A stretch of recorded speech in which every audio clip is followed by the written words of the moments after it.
আসসালামু আলাইকুম everyone, welcome back to my channel Lucky's easy cooking. রোগ প্রতিরোধ ক্ষমতা বৃদ্ধি করার জন্য ডাক্তাররা বিভিন্ন ধরনের শাকসবজি খেতে বলেন। তার মধ্যে লাল শাক হচ্ছে একটা অন্যতম শাক।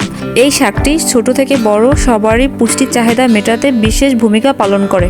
কিভাবে লাল শাক রান্না করলে সম্পূর্ণ পুষ্টিগুণ বজায় থাকে সেই রেসিপিটি আজকে শেয়ার করব।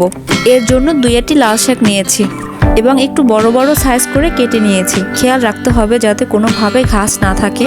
এরপরে এই শাকটাকে আমি 3 থেকে 4 বার পানি চেঞ্জ করে ভালোভাবে ধুয়ে নিয়েছি। এবার এই শাকটা ভাজি করার জন্য একটা প্যানের মধ্যে নিয়ে নিলাম। আজকে শাকগুলোকে আমি নিরামিষ ভাজি করব। চাইলে কিন্তু এটা চিংড়ি মাছ, শুটকি বা যে কোনো মাছ দিয়ে এই শাকটা রান্না করা যায়। দিয়ে দিলাম 1 কাপ পেঁয়াজ। পেঁয়াজটাকে আমি পাপড়ি ছাড়িয়ে একটু বড় করে কেটে নিয়েছি। দিচ্ছি মাঝারি সাইজের 2টা রসুন। রসুনগুলোকে আমি থেতলে নিইনি, গোটা দিয়েছি। আর দিয়েছি 8 থেকে 9টা কাঁচামরিচ মাঝখান থেকে ফালি করা। দিচ্ছি লবণ।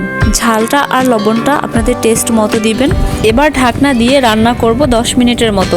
আমি এখানে এক্সট্রা কোনো পানি ব্যবহার করছি না, কারণ শাক দিয়ে অনেকটা পানি বের হবে। আর অবশ্যই এই রান্নাটা ঢাকনা দিয়ে রান্না করবেন যদি সম্পূর্ণ পুষ্টিগুণ বজায় রাখতে চান। 10 মিনিট পরে ঢাকনাটা সরিয়ে নিলাম। এবার একটু উল্টিয়ে পাল্টিয়ে দিব। একটু উল্টিয়ে দেওয়ার পরে আবারও ঢাকনা দিয়ে রান্না করব 5 থেকে 7 মিনিটের মতো। মিডিয়াম টু লো হিটে রেখে আরও 5 থেকে 7 মিনিট রান্না করে নিয়েছি। এবার ঢাকনা সরিয়ে আবারও উল্টিয়ে পাল্টিয়ে শাকটা ভালোভাবে মশলার সঙ্গে মিশিয়ে নেব। এরই মধ্যে শাক থেকে অনেকটা পানি বের হয়েছে, আবার অনেকটা শুকিয়েও গিয়েছে। কিছুটা পানি আছে, এবার আমি নেড়ে চেড়ে পুরো পানিটা শুকিয়ে নেব। এই পর্যায়ে লবণটা টেস্ট করে নিতে হবে। আমার প্রথম ধাপ রান্না শেষ হয়ে গিয়েছে। এবার আমি এই শাকটা বাগার দেব। এর জন্য চুলায় একটা প্যান বসিয়ে দিয়ে দিলাম পরিমাণ মতো সয়াবিন তেল আর দিলাম 4টা শুকনো মরিচ। মরিচটা একটু হালকা ভেজে নিয়ে এর মধ্যে আমি একটা রসুন থেতলে নিয়েছি, সেটা দিয়ে দিলাম। আর দিচ্ছি একটা পেঁয়াজ কুচি। এবার পেঁয়াজ আর রসুনটাকে ব্রাউন কালার করে ভেজে নেব।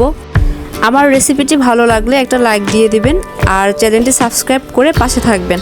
আর ফেসবুক পেজ থেকে যারা দেখছেন অবশ্যই ফলো করে দিবেন।